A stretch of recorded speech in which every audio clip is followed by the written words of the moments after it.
$40 million to improve the social and economic inclusion of sedentary migrants. Nobody knows what that is. No one even knows what that is.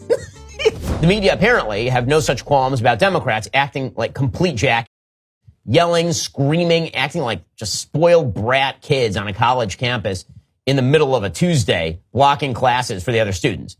They have no problem with that. I mean, the entire time, Democrats are just heckling Trump. So what Trump did, very smart. Right off the top, President Trump says, listen, I'm not going to play this game where the camera's cut back and you see one side of the chamber standing and one side of the chamber sitting and you figure the president is just too divisive. I'm just going to point out right now, nothing I do or say or can say will ever get these people clapping. Now, this is a smart tactic. It's actually a tactic that I frequently use in debate, which is you call out the favorite tactic of the opposition and it takes the bat right out of their hands. So what Trump is doing here is he's saying, listen, I dare you not to clap. And in fact, half the night was devoted to things that if you are a sentient, decent human being, you have to clap for. I don't care if you're a Democrat or if you're a Republican. If you don't clap, as we'll see, for a 13-year-old brain cancer survivor becoming an honorary member of the Secret Service, like, what? Really? You're not going to clap for that? But this is the whole setup. So Trump basically double dog dares Democrats not to clap for things. That they're never going to clap for anything that I do. I'm going to say a bunch of super popular stuff right now. And watch, Democrats won't even clap. And that's why you can't vote for them in the future. That's why they don't deserve power. Very smart move from the President of the United States right here. This is my fifth such speech to Congress. And once again, I look at the Democrats in front of me, and I realize there is absolutely nothing I can say to make them happy or to make them stand or smile or applaud. Nothing I can do. I could find a cure to the most devastating disease, a disease that would wipe out entire nations, or announce the answers to the greatest economy in history, or the stoppage of crime to the lowest levels ever recorded. And these people sitting right here will not clap, will not stand, and certainly will not cheer for these astronomical achievements. They won't do it, no matter what. Five times I've been up here. It's very sad, and it just shouldn't be this way. So Democrats sitting before me, for just this one night, why not join us in celebrating so many incredible wins for America? For the good of our nation, let's work together and let's truly make America great again. And he was doing this all night, by the way, this sort of hand motion where he points out at the Democrats. He's like, you guys, you're not even, I see you not, clapping for the obvious things. And then he says a bunch of obvious things. This is one of the themes. Right? So this was sort of a combination of Trump saying obvious, excellent things, and also the Oprah Winfrey show, because he did something different, President Trump did, as we'll see, during this address, than what other presidents do when they pick people out of the audience. So that's a mainstay of State of the Union address, really since Ronald Reagan, who's also a performer, obviously. Reagan pioneered the use of people in the audience, where he would say, and there's Barbara, and Barbara's a hairdresser who's had to overcome the problems of licensing in her state. Stand up, Barbara. And everybody cheers for Barbara. Right? So President Trump did something different during the speech, which is he actually did things. Right? It's kind of like the Oprah Winfrey show. Hey, look under your seat. There's something awesome. Right? There really was a sort of presenter vibe. He held up an executive order in the middle of the speech handed him by the vice president, establishing and renaming a park in honor of a young girl who was killed by illegal immigrants. Or he called out somebody in the audience who had just received an acceptance to West Point. And all of these are sort of like nice, warm moments. It's President Trump taking it to the next level, which of course is what he's good at. President Trump originally was an extraordinarily successful TV personality. That's one of the big reasons he's president of the United States today. And Democrats couldn't even clap for stuff like that. So here's an example. So yesterday, President Trump says there are only two genders. And this, of course, is an issue near and dear to our heart here at the Daily Wire. I'm not sure there's any company on earth that has fought harder on this particular issue. As I told you a couple of weeks ago when President Trump signed an executive order on this matter, from literally the day that we launched this company, we made it a rule that we would never refer to people by false pronouns. They would only be referred to by their biological pronouns, because there are only men and women, males and females. There is no such thing as a male who is a female. That is not a thing. It is a category error. And we fought that every step of the way. So obviously, Matt Walsh has been a lion on this issue. We're also sitting next to Riley Gaines. We've obviously worked with Riley in the past on this, and Riley herself has done amazing work on this. The three of us were sitting together, and so we were like out of our seats for a huge amount of this.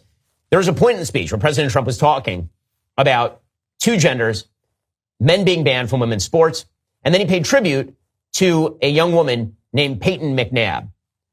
Now, I don't care where you are on this particular issue. Peyton McNabb is a young woman, as we'll see, President Trump's going to talk about it, who got hit in the face with a volleyball, hit by a very large male, and sustained actual serious brain damage because of it. And Democrats could not clap in support of her because it was attached to the baseline logical notion that men should not hit volleyballs in the faces of women. Democrats could not get on board for that. So here we go.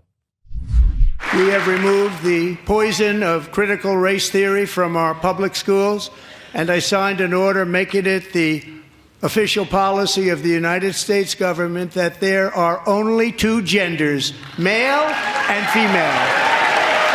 I also signed an executive order to ban men from playing in women's sports. 3 years ago, Peyton McNabb was an all-star high school athlete, one of the best, preparing for a future in college sports. But when her girls' volleyball match was invaded by a male, he smashed the ball so hard in Peyton's face, causing traumatic brain injury, partially paralyzing her right side and ending her athletic career. It was a shot like she's never seen before. She's never seen anything like it. Peyton is here tonight in the gallery, and Peyton, from now on, schools will kick the men off the girls' team, or they will lose all federal funding.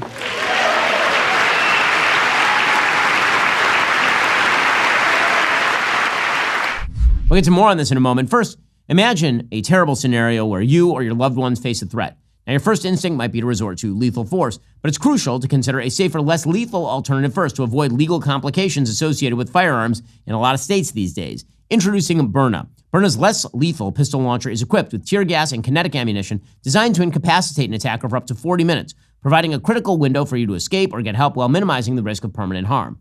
Here's a real-life account from a Byrna customer named Adam. He was heading to his night shift. He encountered a road-raging driver who swerved dangerously, stopped abruptly, and aggressively approached him. Remaining calm, Adam dialed 911 and armed himself with his Byrna launcher. He aimed the laser at the aggressor's chest, which immediately de-escalated the situation. The driver returned to his vehicle and awaited the police. The officers confirmed that Adam's non-lethal response was perfectly judged. That night, Byrna did not just prevent a potential tragedy, it saved 2 lives without causing any physical harm. Byrna is legal in all 50 states, requires no background checks, and can be conveniently shipped directly to your door. Over 500,000 units have been sold already. Thanks to Byrna for sponsoring this video. And if you haven't yet, go check out last week's episode of Ben After Dark on Daily Wire Plus, brought to you by Byrna.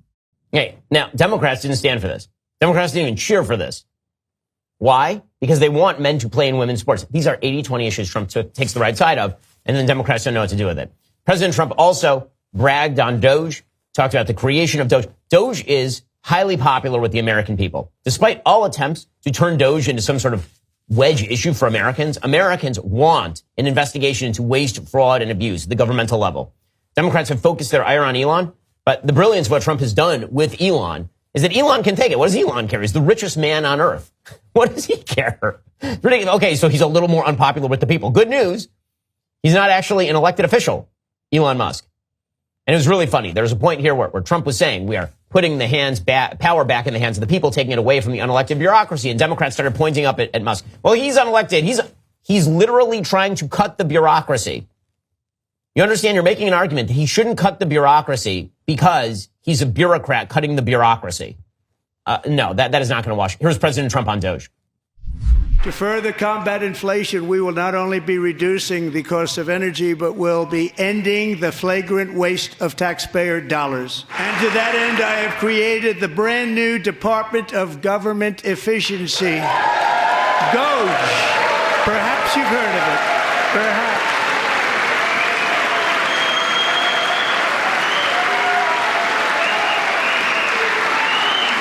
Which is headed by Elon Musk, who is in the gallery tonight. Thank you, Elon. He's working very hard. He didn't need this. He didn't need this. Thank you very much. We appreciate it. Everybody here, even this side, appreciates it, I believe. They just don't want to admit that. Just listen to some of the appalling waste we have already identified. $22 billion from HHS to provide free housing and cars for illegal aliens. $45 million for diversity, equity, and inclusion scholarships in Burma. $40 million to improve the social and economic inclusion of sedentary migrants. Nobody knows what that is. $8 million to promote LGBTQI+ in the African nation of Lesotho, which nobody has ever heard of. $60 million for indigenous peoples and Afro-Colombian empowerment in Central America. $60 million. $8 million for making mice transgender. This is real. Okay, by the way, this was my favorite part of the speech. By far. It was just a comedy routine. It was just a comedy routine. I mean, he's just listing off this stuff. And by the way, those asides are for sure not in the teleprompter. Those little asides was like, Lesotho, and no one even knows what that is. It's true. Now, Democrats are like, I know where Lesotho is. The president should know where Lesotho is. And the president's like, no one knows. And Americans are like, well, I don't know. Like, that's true. The president.